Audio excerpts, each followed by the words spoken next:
The use of a Virtual Diagnostic Interface, or VIDI, has been employed at NASA Langley Research Center for the past 2 decades, primarily in wind tunnel applications for aeronautics research.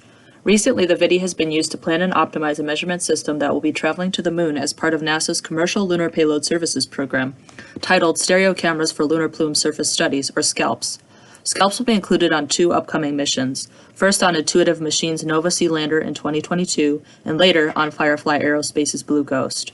The motivation of SCALPS is to better understand the phenomena associated with the interaction of a rocket plume and an extraterrestrial surface. The high-speed ejection of regolith and crater formation during a plume surface interaction poses risks to infrastructure and crew health for future manned missions. A challenge for the SCALPS 1.1 mission is that the Blue Ghost lander will use 4 pairs of small attitude control thrusters in its descent. This means that the team will need to try and capture up to 8 separate plume surface interactions from low-thrust engines with a high enough accuracy to detect erosion. Additionally, the 1.1 mission has an added objective to capture stereo imagery of the ground both before and after erosion has occurred. To address these challenges, the team worked with a computational fluid dynamics group at Marshall Space Flight Center to assess the estimated extent of erosion that the Blue Ghost lander would cause at various altitudes. An area of interest was determined based on predicted erosion during descent of the vehicle. To ensure accurate enough measurements from the camera system, empirical data from SCALPS 1.0 camera testing was used to develop a model that could predict photogrammetry accuracy as a function of altitude, camera separation distance, and focal length. Using this model, it was quickly determined that accuracy would be very poor at a high altitude if long focal length lenses were not used.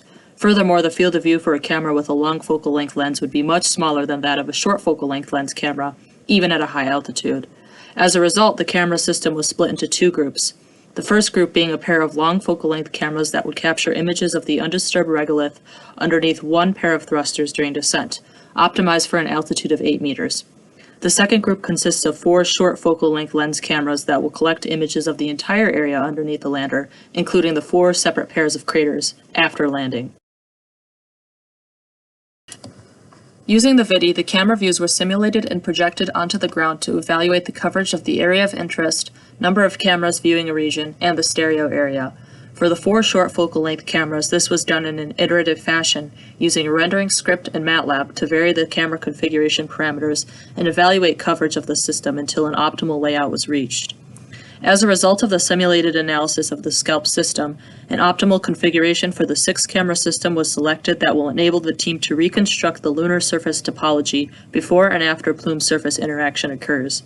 Additionally, a comprehensive descent and landing profile of the camera system was developed.